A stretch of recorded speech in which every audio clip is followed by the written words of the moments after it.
RacerX Motocross Show rumbles high in the atmosphere here on AllySports.com, and we've got some of the biggest stars in the sport. Ryan Villopoto going to talk to us about his attempt to come back from a disappointing early season and get the points lead here at midseason. And what about Darren Durham? We weren't even talking about him when the year began. We sure are now. We'll chat with him also coming up next on the RacerX Motocross Show.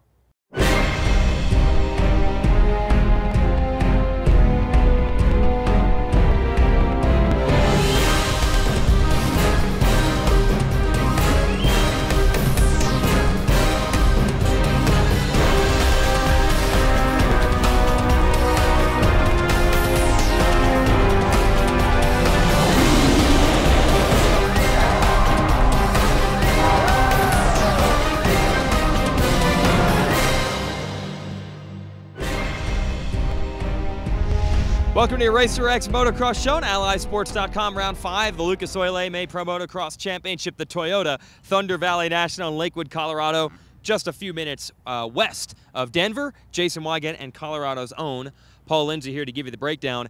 And this track, this facility, this state, this atmosphere has been treacherous to these riders in the past. We were just chatting, Paul. This is the track that, for example, invented boiling fuel in motocross. Talk about the challenges of racing in altitude. Well, as you can see, it's hot here today. Every year it seems to be hotter than, I live an hour from here and it's never that hot. I don't know what it is. The hillside, the blacktop in the pits that they brought in, it's always hot at this race for some reason. And you're right, 2005, the first national here, all the teams experienced boiling fuel. Four strokes were relatively new and we all got a quick lesson in it. The altitude, the heat, the dryness, at altitude it boils a lot quicker is the theory, obviously. Right. And since then, they've learned to combat it quite a bit with heat shields, the proximity, the fuel tank to the motor. A lot of things have changed, but as we saw in Texas, supposedly that might not be the case. So it'll be interesting to see what happens here tomorrow. Yeah, it's always a challenge to the riders and teams, and I know that they have fuel injection on a lot of these bikes now, but I know that when you were working even on the carbureted bikes, it wasn't just about getting the jetting right. There's a lot of other things that go into getting a bike to work right besides the fuel delivery. Well, big misconception. Everybody thought with the advent of EFI that the fuel problems are going to go away. Yes. Well, it boils in the tank, so it boils before it even gets to that point. So still an issue.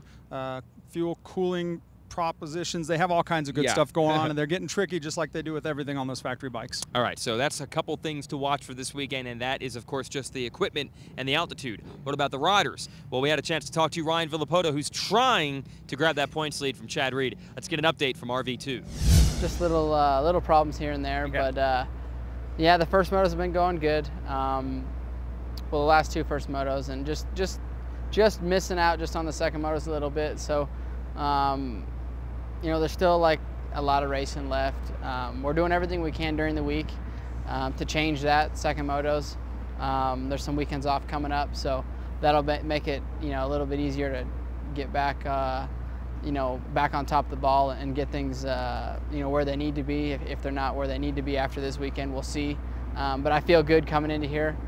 Did a lot of stuff this week, and you know, we'll just have to see how it goes. Well, Ryan Villopoto still putting in the work. Not just satisfied getting the moto win at High Point in the overall and then another moto win at Budds Creek. He says there's more to do, but it has to be, because you never know. Once you think you have Chad Reed beaten, the guy comes back. And I'm going to ask you, you were a team manager, how many times did you have a rider come in from Moto 1 struggling, not where he wants to be? You want to come up with a magic solution, a potion, a pill to fix him. It doesn't work. If only there were one, right? Yeah. I mean, this is why motocross is so great, because when that happens, it's usually over. If the rider's not feeling the track, not feeling his bike setup, does crappy in the first moto, that's a tough hole to crawl out of, but that's why Chad Reed is one of the greatest champions our sport has ever seen. I don't care what anybody says. That guy is an absolute legend of this sport, and what he's doing this year is proving it, obviously. Yeah, and I had someone tweet the other day, hey, I'm going to start a drinking game in the TV show every time you bring up that Reed was going to retire 6 months ago, but we cannot overstate it. It's very easy now for us to say, hey, of course he's Chad Reed. He's an awesome rider. Of course he's leading this series. No one expected this in November and December, for him to be racing, for him to start his own team, let alone to be winning this. Absolutely, and as I was just telling you off camera, I didn't think he would race this year, and I thought for sure if he didn't get a ride, he wasn't be crazy enough to try to start his own race team, and if he did, it wouldn't work. But here he is, winning races like you said. It's easy to say hindsight, but it was a daunting task, and here he is getting it done.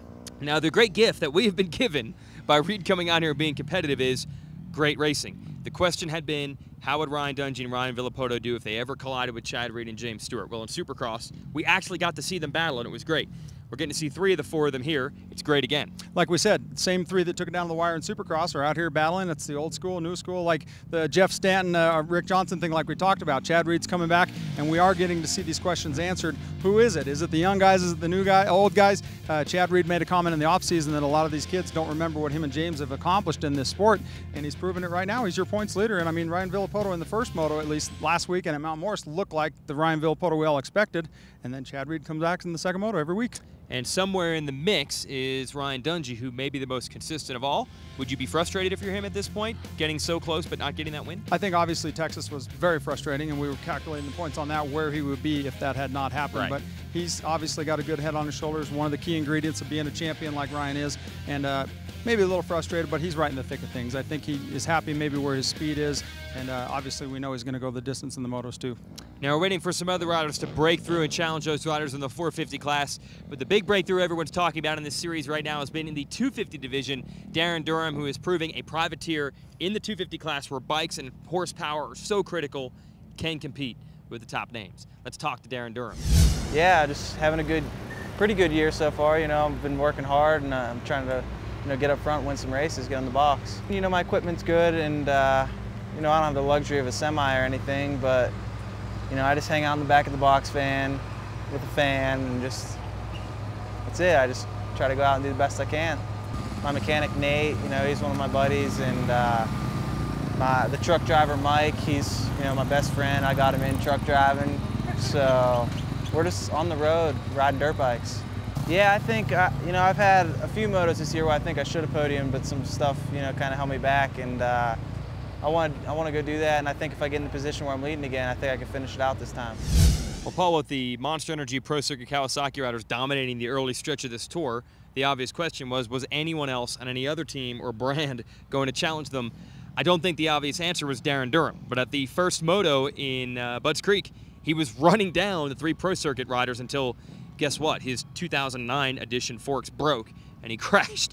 That's what he's up against, but it has been an impressive summer. Darren Durham has become my new favorite rider to cheer for. I've always liked him since he was an amateur, but he's showing why he should be one on those big teams. A lot of guys starting to call him now, and I think that's why.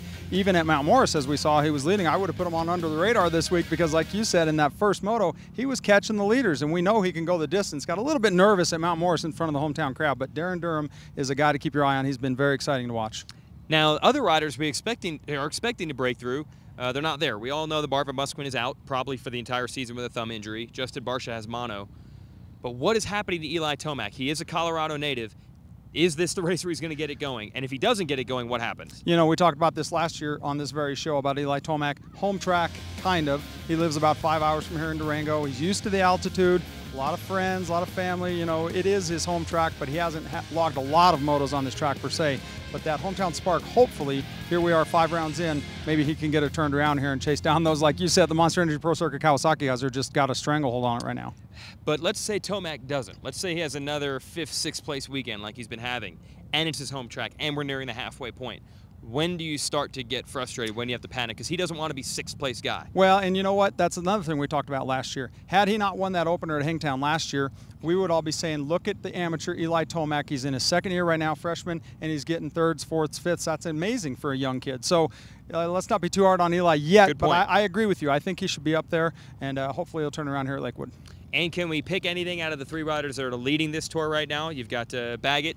Can we expect Baggett to have that magic every weekend, or is this going to be an up-and-down thing all year? The guy I'm puzzled by is the heir apparent, the guy who would be king, the guy who dominated both motos at Powell last year, Dean Wilson. Okay. A couple moto wins, no overalls yet, 4 rounds. Amazing. He seems to be the guy, but he's not the guy yet. Tyler Rattray, but Blake Baggett, as you mentioned, right now those guys are doing all the winning.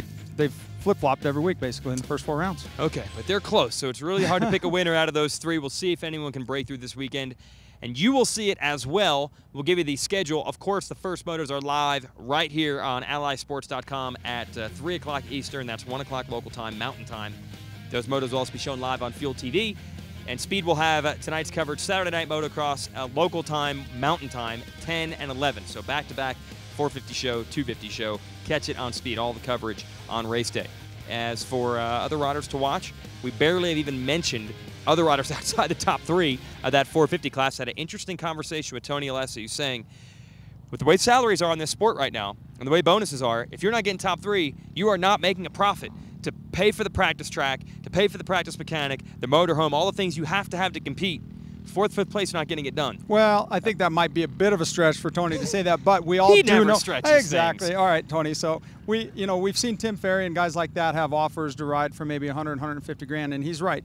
It's not enough to do it at the level that you need with the trainer, with the agent, with the practice track, the practice bike mechanic, all that stuff. It's a reinvestment in your program, so it does take a lot of money. I don't know that I believe that our sport is hurting that bad that these guys getting 4th, 5th, 6th, and 450 class aren't making a good living.